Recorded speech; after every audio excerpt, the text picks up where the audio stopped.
नमस्कार, मैं डॉक्टर अनिल यादव। आज का हमारा टॉपिक है आतंकवाद।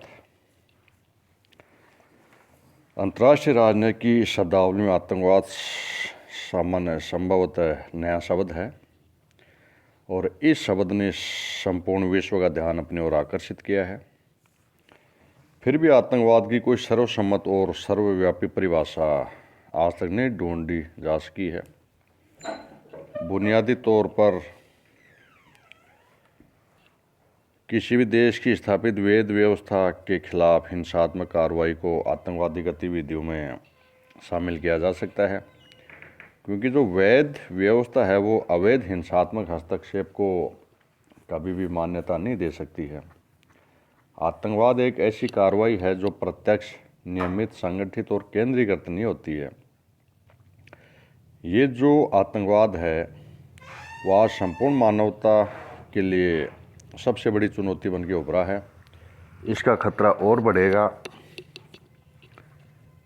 क्योंकि हम तकनीक का उपभोग मनुष्य की सृजनात्मक क्षमता को जागृत करने और दिलों के फासले को दूर करने के बजाय केवल भौगोलिक दूरी को कम करने के लिए कर रहे हैं।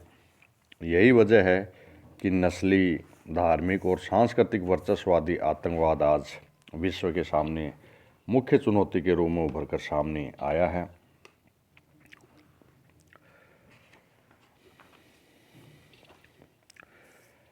उन्नीस 1970 के दशक में संयुक्त राष्ट्र संघ ने आतंकवाद की एक समुचित परिभाषा के निर्धारण का प्रयास किया था ताकि इसे नियंत्रित करने की दिशा में समुचित कदम उठाए जा सके।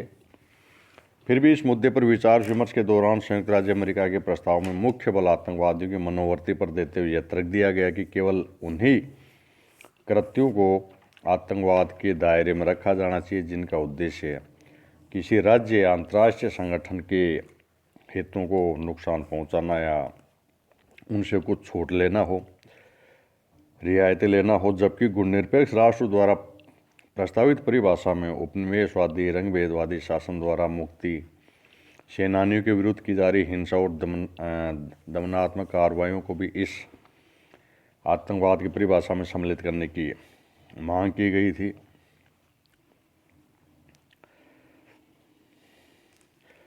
एक बेल्जियम लेखक है पियरे मेरेंटेंस, उसके अनुसार युद्ध और शांति के समय आतंकवादी कृत्यों के भिन्न भिन्न अर्थ होते हैं। युद्ध और शांति के समय में ये कृत्य युद्धीय कानून के ढांचे में आते हैं और अनावश्यक रूप में क्रूर तथा घृणित दिखाई देने वाली कार्रवाई को सूचित करते हैं। लियोन जे बैंकर और चार्ल्स ए रसेल ने आतंकवाद की व्याख्या भय, बल प्रयोग, डांट डपट के द्वारा और राजनीतिक उद्देश्यों की सिद्धि के लिए शक्ति अथवा हिंसा के प्रयोग की धमकी अथवा वास्तविक प्रयोग के रूप में की है।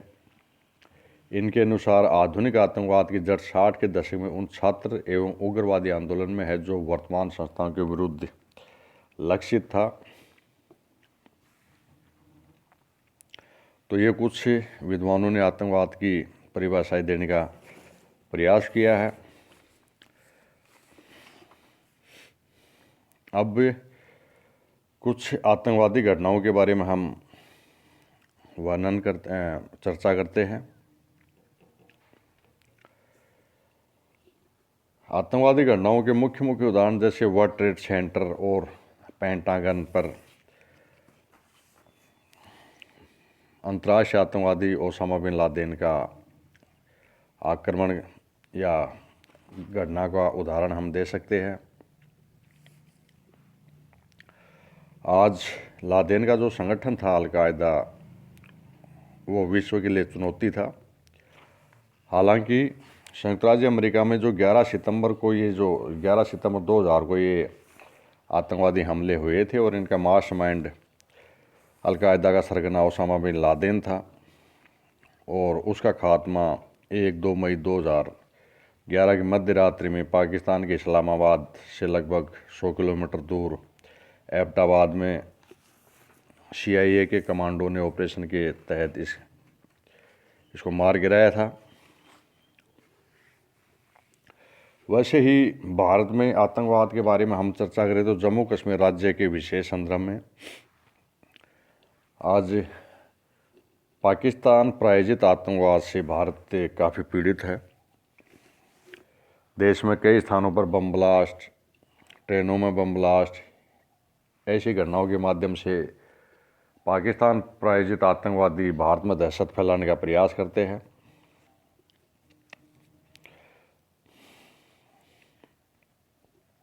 जम्मू कश्मीर राज्य देश के विभाजन के बाद से ही पाकिस्तानी कूटनीतिक चाल का प्रमुख केंद्र बिंदु होने के कारण आतंकवाद से पीड़ित है, जिसके बारे में भारत है अंतर्राष्ट्रीय मंचों पर पाकिस्तान का चेहरा बेनकाब करने का प्रयास करता रहा है। ऐसे रूस है, वो भी आतंकवाद से पीड़ित है। अगस्त 1999 के आरंभ में लगभग 2000 इस्लामी आतंकवादियों ने चेचन्या से दागिस्तान में प्रवेश किया एवं बोथलिक जिले में सक्रिय हुए।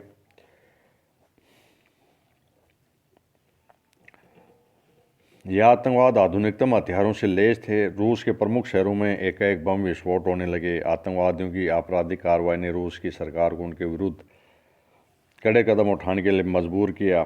सेना के बढ़ते दबाव से आतंकवादियों को चेचन्या में शरण होने के लिए मजबूर होना पड़ा।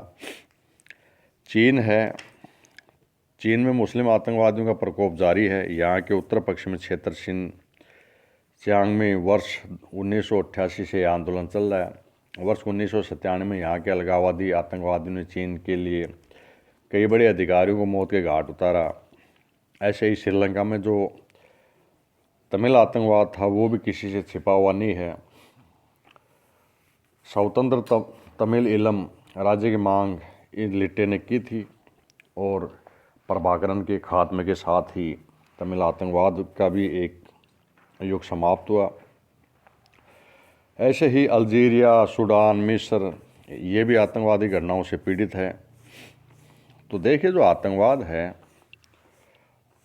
इसमें से हम सबसे बड़ा उदाहरण दे सकते हैं हाल ही में जो इराक और सीरिया में आईएस का आतंक है वो विश्व ने देखा है। ये जो आतंकवाद है वो रुग्ण समाज की उपज है।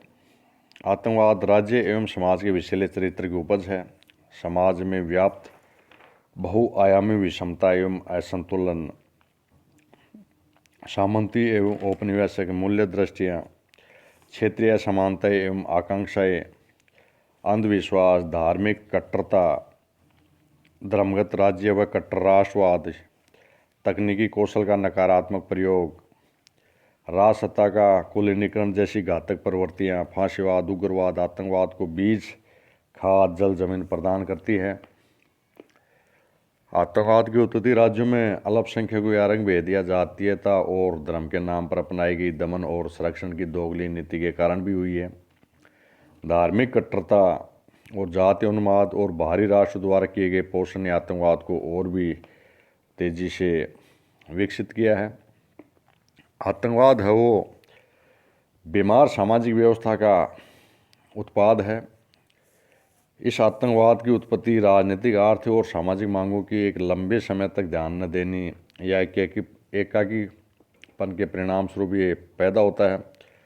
आज की स्थिति में असंतोष, हताशा, निराशा, उपेक्षा, शोषण और अत्याचार इसके मुख्य कारण है। ये जो आतंकवाद है इसके देखिए कई रूप है। इसका पहला रूप है मानव बम,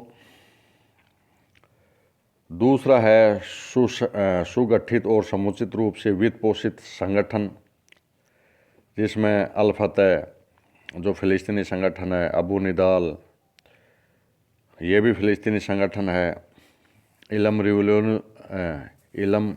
रिवोल्यूशनरी ऑर्गेनाइजेशन जो श्रीलंका का था, फ़िलिस्तीन मुक्ति संगठन, आयरिश रिपब्लिक आर्मी, ब्लैक जून।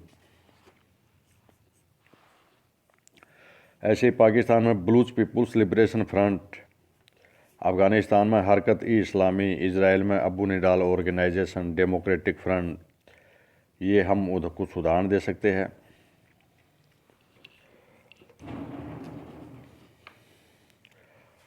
आज जो आतंकवाद है वो विश्व की सबसे बड़ी चुनौती है।